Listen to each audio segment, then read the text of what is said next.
Every Ghanaian owes 3,600 Ghana cedis if the public debt of Ghana 90 billion Ghana cedis contracted by government is anything to go by. This is according to the minority in Parliament. Ghana's total debt stock as at the end of May 2015, we are told, stood at 90 billion cedis, representing 65.53% of GDP.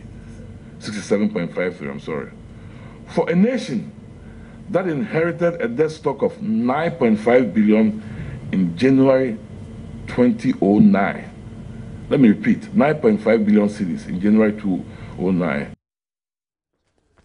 Also, government performed nil in energy and performed below average overall, according to a research report released by policy think tank Imani on Wednesday. We had 5 pillars we were looking at. We looked at governance, the economy, we looked at the social sector, infrastructure, and education. And altogether, we assigned a score, overall performance score of 47%. This 47% we deem satisfactory, even though it's on the lower end of the performance scale. What this means is that a lot has to be done in shorter time. Is the public debt of 90 billion cedis, which is 70% of GDP, anything sustainable? What were the promises made by the ruling NDC government during its campaign for power, and to what extent have these been fulfilled? Now, government promised to end the current power crisis in 2013. Has that been achieved? These are today's big stories, and my name is Aisha Ibrahim.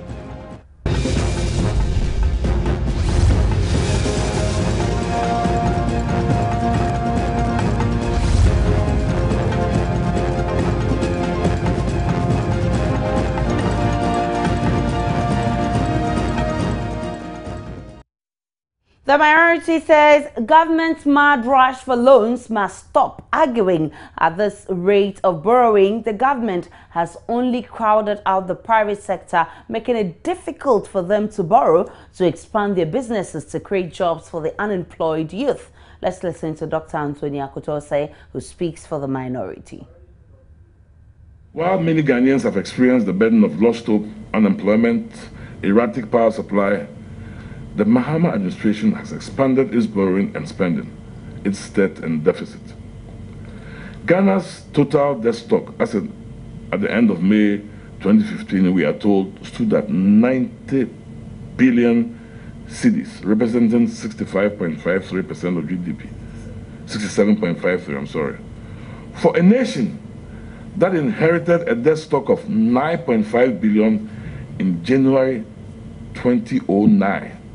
Let me repeat, 9.5 billion cedis in January 2009. That is 850% of what the NDC inherited from the NPP administration. At this rate, the government is on course to increase the debt it inherited by tenfold by the end of August. This government keeps on competing with the private sector for money domestically. The effect of the crowding out of the private sector is a high interest rates that businesses have to pay for accessing credit. Moreover, the beautiful picture painted by the Minister of Finance that government had reined in expenditure for the first 5 months is disingenuous, to say the least.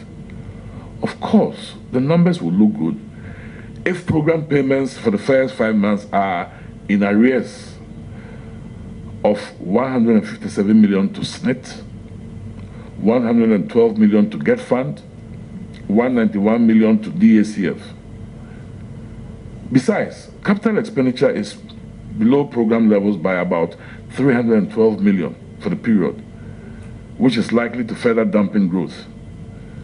Not to talk of unpaid road arrears of 100 million and non-road arrears of 202 million. Well, joining me over the phone is Dr. Anthony Akutose. He's member of Parliament for Otafo and also minority spokesperson on finance. Many thanks for your time on today's big story.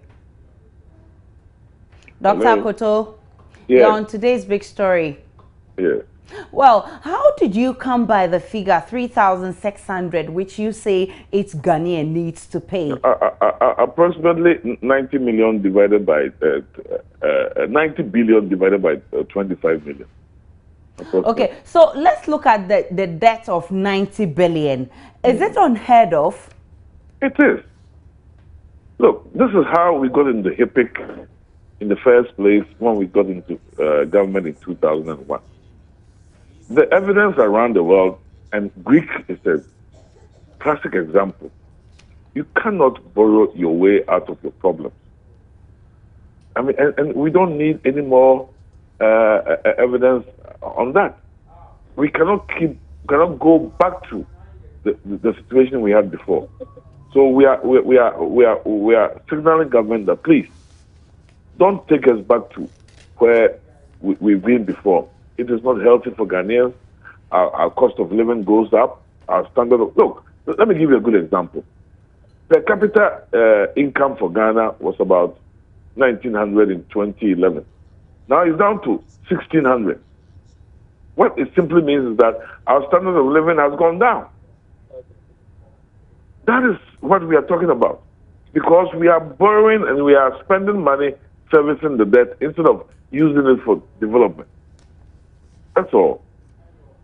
Well, I'll have you hold for a minute because I have Dr. Godfred Bokpin. He's also on the other phone line. He's head of finance at the University of Ghana. Good evening, sir. Thanks for your time. Yes, good evening, and good evening to your cherished listeners. Thank you so much for joining us. 90 billion Ghana cedis stock debt. Is this something we should be making noise about? Well, the 90 billion cedis say may not give us enough information as to where we are. We have to look at the 90 billion within a context of how it has been used. If it had been invested for productive purposes, then there shouldn't be so much of an issue. Then in that case, your debt to GDP ratio could be, let's say, 59%. But then your generation capacity is enhanced because you would have invested those money prudently, especially to reduce the infrastructure deficit, both economic infrastructure and then social infrastructure. So when it comes to repaying that debt, then you don't have so much of a burden. But we have an issue now for which reason I believe that anybody who expresses a genuine concern has to be accommodated because the rate at which our economy is growing is far below the level that is sufficient to actually contain the public debt. And that is where the issue is. More so when you look at the fact that in the media review, we revised growth. I mean, if you revise growth, that in itself also has implications for price increases. It has implications for your generation capacity. So that is where the issue is. So some countries have borrowed more than we have.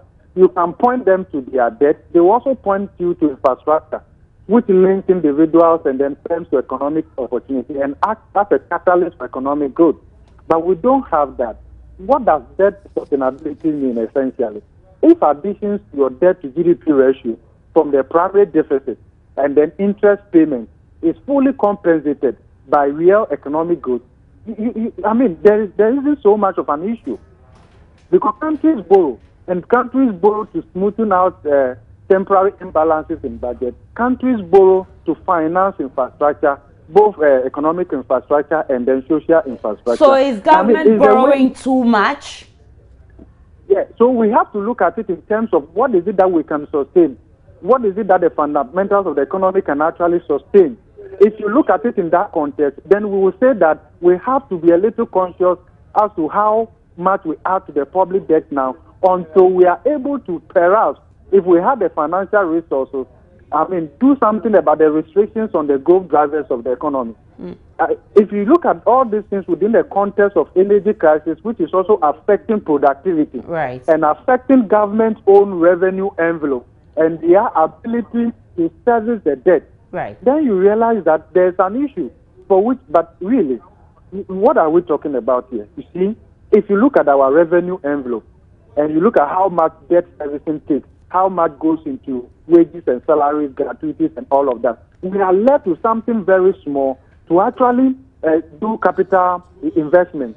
So if you look at the 2015 budget, the allocation for debt servicing, that's a percentage of GDP, is actually higher than how much we allocated for capital investment. Once you allocate less for capital investment, it means that you are not preparing for tomorrow. It means that you are not creating that competitive environment for your own firm to be able to compete in a globalized environment. Unfortunately, this is where we find ourselves. What is the way out? I believe that. Well, I'll have you hold. I'll have you hold and gauge the mood of Dr. Akoto say on the other phone line. When we come back, we'll look at where we go from here. But Dr. Akoto, you said that the current debt stock presented by Finance Minister recently did not reflect the true picture of the country's debt profile. What is the true picture of the country's debt? First of all, I agree with my colleague. The issue is your ability to pay. And your ability to pay depends on your growth rate. If the minister is predicting that non-oil growth is going to be 2.3%, the question is 2.3% real growth. So how much are you going to be able to use to do anything else? Right. And that is the crux of the matter. If you were growing at 20%, I would say, hooray, go and borrow more because you have ability to pay. We don't. That is the crux of the matter. And we are cautioning government that if you borrow, look, let me give you a typical example. We are going to raise 1.5 billion in the Eurobond market. In the meantime, our amortization is going to be 4.6 billion. So essentially, we are borrowing to pay debt, Right. not into productive investment. If you look at the budget, our capital expenditure is below by about 311 million, which Right. will further dampen growth. Okay. So that is the crux of the matter. You borrow to, Atuabo gas plant, good investment. Over time, it will pay for itself, no problem. But right now, that's not what we are seeing generally. So we are cautioning government, look, the deficits that are going to consumption expenditure do not help us. Look, as he said, debt service is going to outpace even the wage bill this year if we are not careful. So if you raise 30 billion, you pay wage bill of 10 billion, you pay debt service of another 10 billion, that's 20 billion. You have statutory payments, DACF, NH. How much do you have for real capital investment? And that's the part that we want to avoid because we've been there before. So you generate all the revenue, but you are using it to go to recurrent expenditure. It is not a good path. But all governments borrow because they need it for development. All The MPP government borrowed. Is it My that dear, you're now being uncomfortable with No, borrowing? the crux of the matter is borrowing to do what? Borrowing to generate growth so that you can repay your debt. Right now, growth is going down. 2.3%. 2.3%. So how much do you have for anything else? You are the technical people. So how do we control the country's debt so we don't find ourselves in this situation? We must be more efficient in our use of our resources. Let us be more efficient in the use of our resources. You can't just go and borrow because you think you have extra money from oil. So far, the oil revenue has not been used very well. You spend 111 million on capacity building and you can't account for it. But you are members of parliament. Why are you not questioning it? Oh, please, read the Hansard. Who said we are not questioning it? We've been questioning it from day one. SADA, JIDA, all of those. That's what the issue is about. Judgment but most of the loans were also brought to you and you approved it. No, when you say you approved it, Parliament works by a majority. We have our say, they have their way. And so this is the cost to Ghanaians. Well, let me have you hold once more and also speak with Dr. Buckman from the University of Ghana. Doc, looking at the analysis you give, is it fair to say that government is borrowing too much or government must stop borrowing? I think that we would have to be very careful at the rate at which we are adding to the public debt, because we don't have the generation capacity to absorb more debt. But you also have to put your suggestion within a context, whether it is practicable. Is it practicable under the current dispensation? I would say that because of the challenges in the economy, and to resolve them, you need money. You will need money to resolve them. For which reason, if you make a categorical statement that don't borrow anymore, then it means that we cannot resolve the many challenges that confront us. Look at energy. And then it is normal for people to say it's a technical issue, but it is more pronounced, okay, in the context that is more a cash flow issue. So, and if you look at how much we generate, every city revenue that we generate, how much goes, like Dr. Akuto said, how much goes into debt servicing and then wages and salaries, then you have very little to actually reduce or lift the restrictions on the growth drivers of the economy in terms of good roads for firms, individuals, in terms of economic infrastructure, electricity, and the rest of them. So really, it is very difficult. So what I think that government will also have to do, really, is to also do an audit of the existing debt stock and how they have been invested, and to assess the cash flow strength of those projects for us to determine the true burden on the state.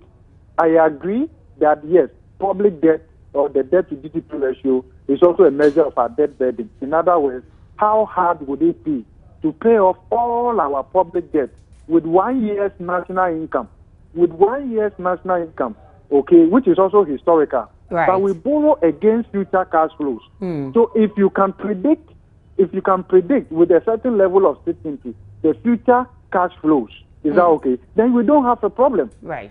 You see, but that is where the issue also lies, because growth is coming down. But then, if we have to ask ourselves, if we believe that the IMF program has a future, that it could deliver on 8 objectives along the lines of debt sustainability, because if you read the document, they are looking at achieving a debt to GDP ratio of 50% over the next decade. What is the understanding? The understanding in the document is that because of the fiscal consolidation measures, something will have to give up in the short term, and that is growth and then employment. But right. If we are able to resolve the energy crisis within the shortest possible time and put Ghanaians to work and industries and make them more competitive, then we expect that growth will rebound. When growth rebounds, when your rate of growth of GDP is higher than the rate at which you are adding to your public debt, you are covered.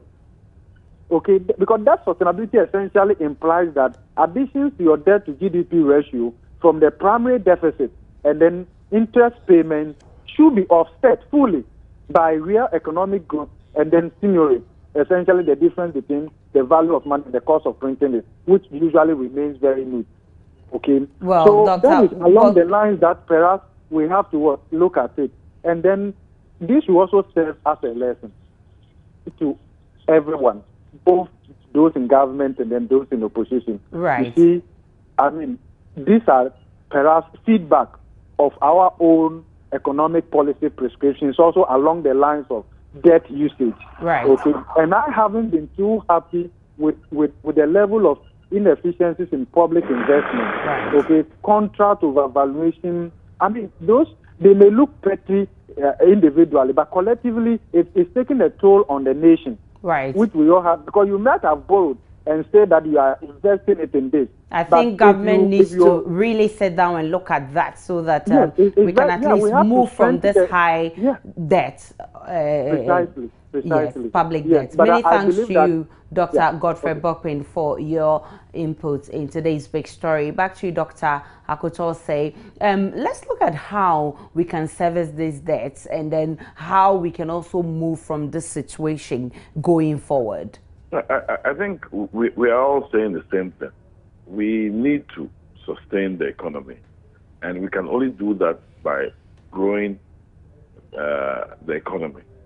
Right now, we are not growing the economy. So over time, if we are not careful, our ability to pay becomes suspect. Let's take a cue from what is happening in Greece. And, nobody is saying borrowing is bad. But you can't borrow your way out of a problem. And that's the essence of economics. It's a matter of scarcity and choice. So you have to prioritize. You can't do all you want to do at the same time. You need to identify the key things that will make you grow, such that you are able. Look. So can we survive without the loans? Some loans, yes, but not all loans. Not all loans. You go and borrow 1.5 billion and then go and pay principal of $1.5 billion and pay principal of 4.6 billion cedis.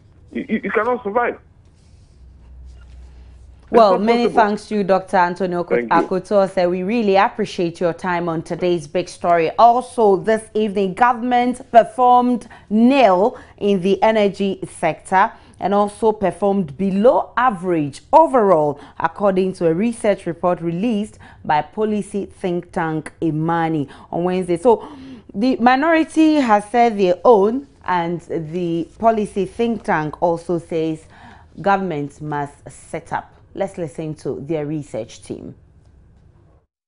We performed an objective assessment and we used the manifesto as the standard. All in all, there were 542 promises or 542 deliverables that the NDC promised us. And for each of these indicators, we graded it on a scale of 0 to 1, and we accumulated those scores and we put it in a weighted framework that we developed.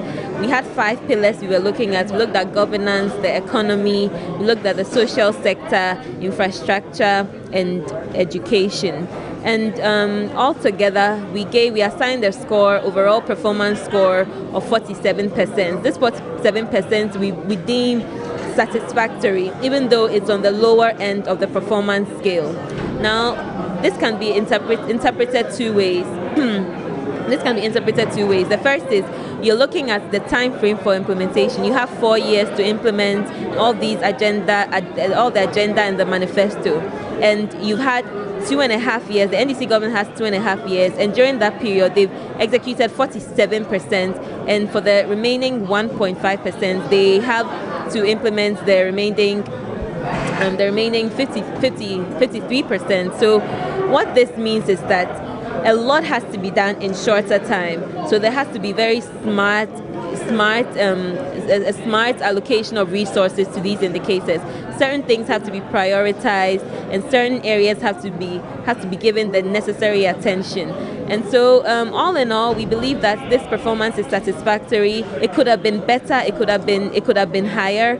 But giving the recommendation we put forth, if they are taking up, if some of the projects or programs that are on course are accelerated or are sped up, if some of the projects that were earmarked to be funded under the CDB loan are given alternative funding so that they can get a kickstart, some of these things will enable them to bridge that gap and catch up towards the end of 2016. The NDC set the targets for themselves, and so obviously, when they set these targets, they believed that, or they had the agenda to accomplish 100% of these targets by 2016. Over the phone line is Mr. John Gachi. He is an economist, and he will be reacting to this research by Imani. Hello, Mr. Gachi. Thanks for joining us on today's big story. Yeah, I must indicate that your line is very, very faint and you need to do something about it. Right, well noted, but I'll speak a bit louder so you can hear me. Is it a fair assessment of government to say that government performed below average overall and also performed 0 in the energy sector? Well, it depends on the focus of the researchers. I believe that if you want to analyze the performance of a government with relation to the agenda that is set out to accomplish, but you must also look at the environment within which the programs are being executed. if you look at the environment with which the program is being executed, you ask yourself, if you have energy problem that persisted for about 3 years, if you want to solve it, will you use 2 years to solve it? Bearing in mind that the difficulty that the economy has actually experienced from 2012 up to today. But they are going according to the manifesto of this party, because they promised to resolve the energy crisis in 2003, and we are in 2015, middle of 2015, and have we seen improvement? Well, I think you are asking my opinion, and my opinion is that you analyze people's performance based on the environment within which they operate. Right. So if you look at the environment, you will realize that it is not possible for all those things to be achieved. So for you to have in mind that they should have achieved, that is even a problem area for me. It is not possible. But I believe that they should look at the pipeline of projects that are going on to do an indication on progress of activities going on to solve the problem of doom solve, and assess on the merit of those projects whether it is possible to overcome the problem by the end of 2016, which is the year that the Ghanaians as public are going to assess the performance of the government. Well, many thanks to you, Mr. John Gachi, for your input to today's big story. We've been talking about the public debt, which is shot up to 90 billion cedis, which the minority is not happy about. They're actually asking government to stop borrowing because government is borrowing too much. We're also talking about Imani's research that says that government overall performed 47%. That is below average, and they also performed actually nil. It means they did nothing with our energy sector. We'll be back with Joy News Interactive.